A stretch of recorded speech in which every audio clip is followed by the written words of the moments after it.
오 목사와 성경이 잠언 29장입니다. 오늘도 하나님의 귀한 말씀을 함께 읽으면서 주님의 귀한 은혜를 나누기를 원합니다. 잠언 29장 함께 읽겠습니다. 잠언 29장. 자주 책망을 받으면서 목이 곧은 사람은 갑자기 패망을 당하고 피하지 못하리라. 의인이 많아지면 백성이 즐거워하고 악인이 권세를 잡으면 백성이 탄식하느니라.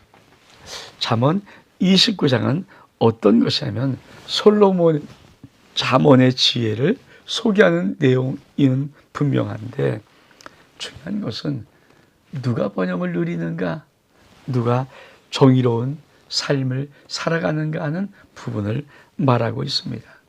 그래서 잠언을 어떤 신학자는 윗물이 맑아야 아랫물이 맑다 이런 한 문장으로 잠언 29장을 또한 이야기하기도 합니다. 다시 한번 우리 볼까요? 자주 책망을 받으면서도 목이 곧은 사람.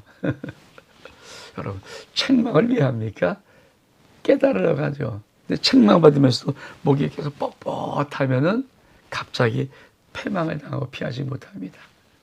사실 목이 곧은 백성은 하나님이 이스라엘 백성을 출애굽시킨 후에 광야를 이 백성에게 할 때 그들에게 붙여준 별명이거든요. 너희는 목이 곧은 백성이라. 아니, 그렇게 온다고 그렇게 하나님 좀 봤으면 좀 목이 좀 굽어지고 좀 한 빳빳해서 대들게 하고 조금만 어려우면 들이받고 원망하고 불평하고 참. 그래서 하나님은 광야 이스라엘 백성들에 대해서 목이 곧은 백성이라고 말하거든요. 여러분, 우리가 효자가 뭘까요? 부모가 때로 꾸짖거나 훈계하면 이해하고 듣는 것이죠. 그따가 막 들이받고 하는 것, 그거 사실은 올바른 행동은 아니잖아요. 근데 그것이 하나님과도 마찬가지죠. 아버지 말씀이 들려지면 사실은 그 말씀을 내가 깊이 마음속에 새기고 수용하는 것이 하나님의 지혜입니다. 그러면서 뭐라고 말합니까? 의인이 많아지면 백성이 즐거워하고 악인이 권세를 보면 백성이 탄식하느니라. 지혜를 삼은 자는 아비를 즐겁게 하여도 창기와 사귀는 자는 재물을 잃느니라. 왕은 정의로 나라를 견고하게 하나 뇌물을 억지로 내게 한 자는 나라를 멸망시키니라. 이웃에게 아첨한 자는 그의 발 앞에 그물을 치는 것이니라. 악인이 범죄하는 것은 스스로 올무가 되게 하는 것이나 의인은 노래하고 기뻐하니라. 의인은 가난한 자의 사정을 알아주나 악인은 알아줄 지식이 없느니라. 거만한 자는 성읍을 요란하게 하여도 슬기로운 자는 노를 그치게 하느니라. 지혜로운 자와 미련한 자가 다투면 지혜로운 자가 노하든지 웃든지 그 다툼은 그침이 없느니라. 피 흘리기를 좋아하는 자는 온전한 자를 미워하고 정직한 자의 생명을 찾아내느니라. 어리석은 자는 자기 노를 다 드러내어도 지혜로운 자는 그것을 억제하느니라. 여러분, 참이 잠언 29장을 통해서 우리 다시 한번 볼 것이 무엇인가. 여러분, 이 말씀, 왕은, 그렇죠, 윗분이 맞은 이 왕은 정의로 나라를 경고합니다. 근데 여러분, 뇌물, 이 나라 속에 뇌물이 있으면 뭘까요? 그 나라가 멸망하죠. 그러니까 왕이 윗물이 맑아야 아랫 사람들이 물이 맑죠.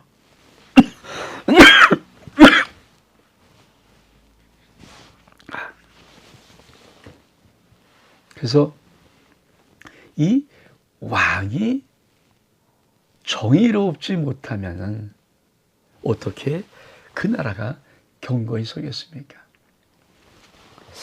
한 나라를 보면 참 중요한 것이 있어요.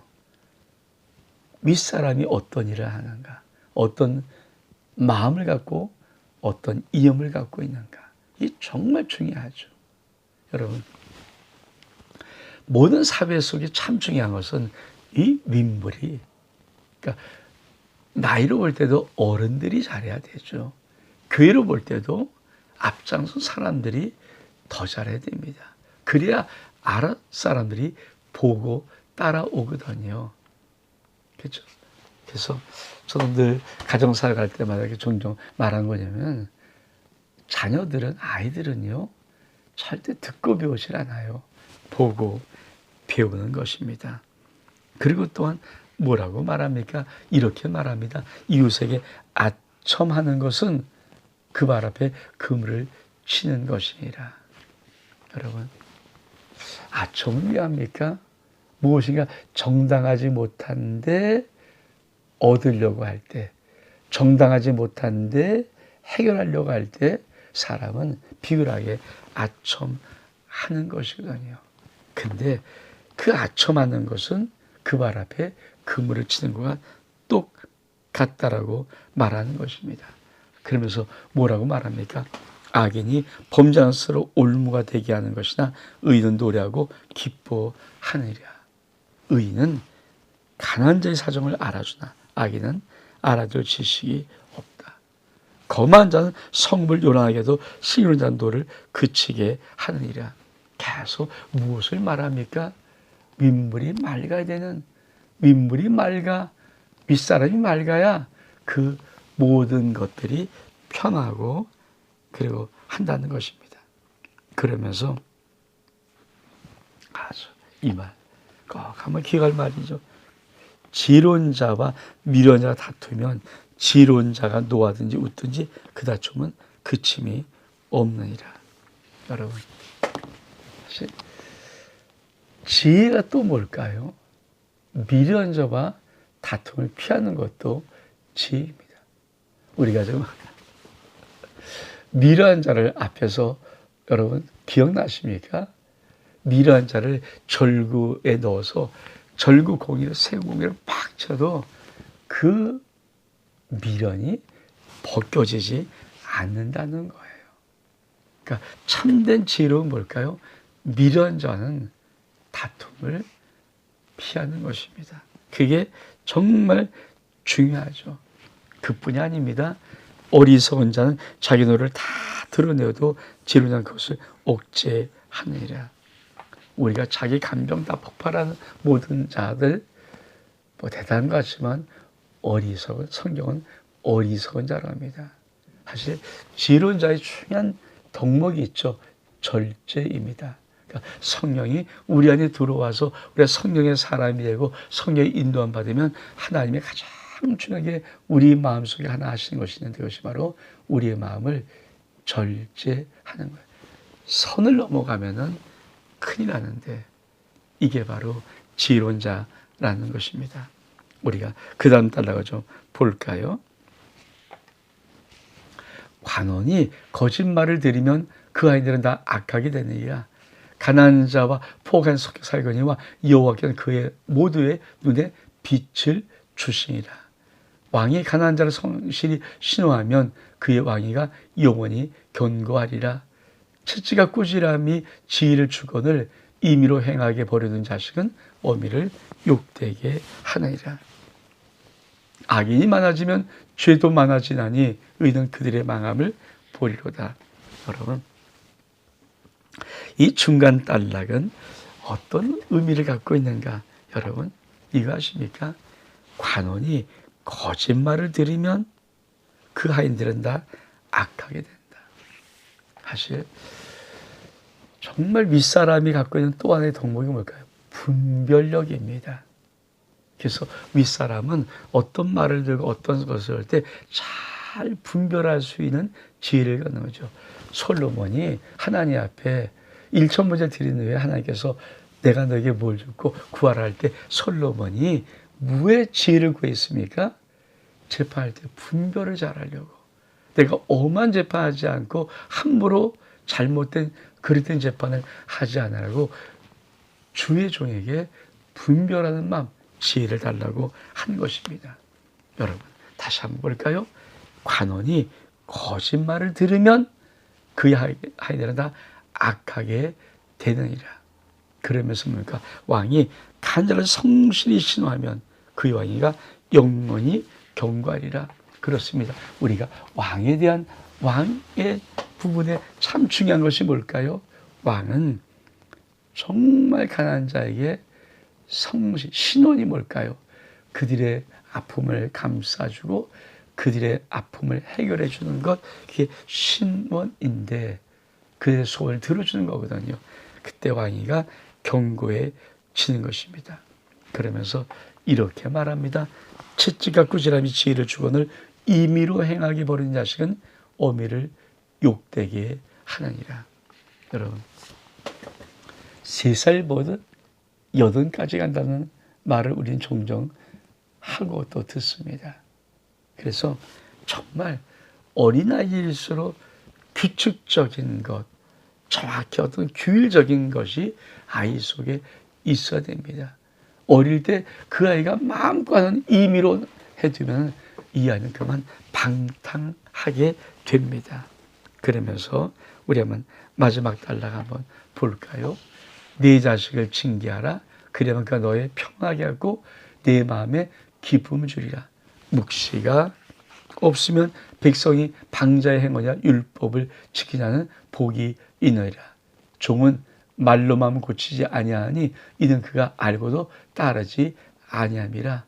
내가 말이 조급한 사람을 보느냐 그보다 미련한 자에게 오히려 희망이 있느니라. 종이 어렸을 때 곱게 양육하면 그가 나중에 자식인 채 하리라. 노환장 다툼을 일으키고 성내한 범죄함이 많으니라.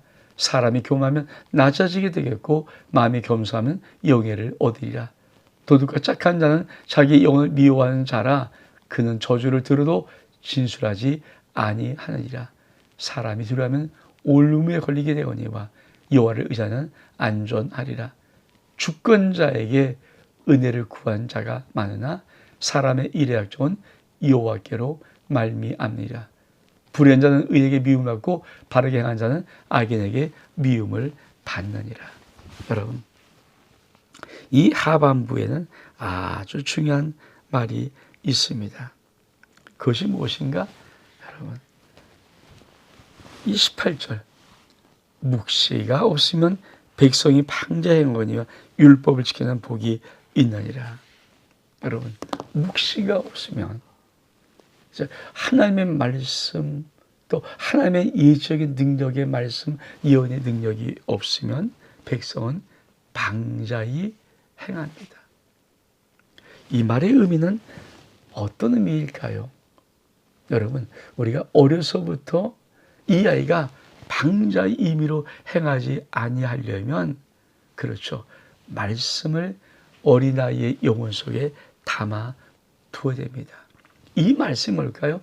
그의 인생의 예언의 축복이거든요. 말씀이 그 아이의 인생의 예언의 축복입니다. 우리도 마찬가지입니다. 우리가 방자 행하지 않으려면 어떻게 할까요? 하나님 말씀이 우리 영혼 속에 차곡차곡 아름답게 쌓여 있어야 합니다. 그러면서 또 하나, 여러분, 종은 말로만 고치지 아니하니 이는 그가 알고도 따르지 아니함이라. 여러분, 종이란 말은 무엇입니까? 수동적인 사람을 의미하죠. 그래서 말로만은 잘 따르지 않습니다. 여러분, 우리가 하나님 앞에 종으로 살면 안 되잖아요. 물론 저도 주의 종 그럽니다. 근데 그 의미는 나의 주인이 주님이라는 의미지 내가 그저 로봇처럼 해서 말로만 따르는 그런 삶이 아니라거든요. 하나님 우리에게 자유의지를 주신 것이 뭡니까? 우리는 스스로 자원해서 하나님을 섬기는 거예요. 여러분 자식입니까? 종입니까? 종은요, 말할 때 잘 안 따라요. 그래서 뭡니까? 혼을 내야 돼요. 매를 들어야 돼요. 이 말은 의미를 아십니까? 꼭 어떤 사람은 매를 맞아야 정신이 번쩍 들어요. 그러니까 종으로 사는 거죠. 여러분, 우리가 자식으로 사는 것은 뭘까요? 내가 무서워서 순종하고 복종하는 것이 아니라 사랑하기 때문에 하는 것을 의미합니다. 또 한 가지 우리가 중요한 것이죠. 말이 조급한 사람 뭐냐? 그보다 미련자가 우리 힘입니다. 그러니까 말은 정말 급하면 안 돼요. 우리가 한 번 생각해보고 또 한 번 생각해보고 우리의 말을 내야 되는 것입니다. 그러니까 말이 너무 급한 사람 있잖아요. 그래서 일을 그르치고 인생을 망친 사람이 의외로 굉장히 많습니다. 그러면서 또 하나, 종을 어렸을 때부터 곱게 양육하면 그 나중에 자식인 채 하느니라. 여러분, 이것이 버릇없는 인생을 만들지 말라는 것입니다. 그러면서 뭐라고 말합니까? 사람이 교만하면 낮아지고 마음이 겸손하면 영예를 얻으리라. 도덕과 착한 자 자기 영을 미워한 자니 그는 저주를 들어도 진술하지 아니하니라. 여러분, 도덕과 짝하는 인생입니까? 아니면 하나님과 짝하는 인생입니까? 사실 지혜로운 자는요, 하나님과 짝하면서 자기 영을 사랑한 자입니다. 도덕과 착한 자는 성경이 뭐라고 합니까? 자기 영혼을 미워한 자라. 그래서 도덕과 착한 자는 자기 영혼을 미워한 자라. 여러분, 친구 잘못 사귀고 악한 자 사귀고 게으른 자 사귀고 아주 사기꾼 사귀고 이런 자는 뭡니까? 결국은 자기 영혼을 자기 스스로가 미워한 자입니다. 그러면서 아주 중요한 하나를 우리는 또 알아야 합니다. 사람이 두려워하면, 사람을 두려워하면 올무에 걸리거니와 여호와를 의지하는 안전하리라. 여러분,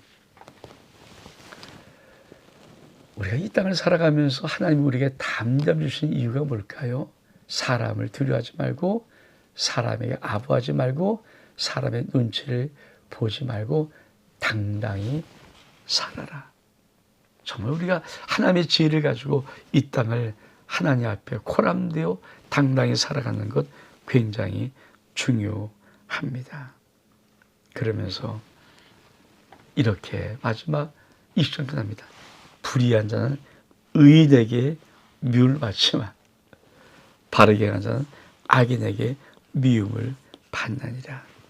자, 미움받는 건 똑같아요. 근데 달라요. 불의한 자는 의인이 미워하지만, 여러분, 바르게 하는 자는 악인이 미워합니다. 여러분은 누구의 미움받는 인생을 살아가십니까? 우리가 참은 이 시간을 통해서 다시 한번 우리 인생 속에 정말 우리가 어떻게 살아가야 되는가, 특별히 잠언 29장은 한마디로 말하면 윗물이 맑아야 아랫물이 맑다는 그런 내용을 담고 있는 것입니다. 온 목사와 성경 읽기 잠언 29장 여기서 마칩니다. 샬롬.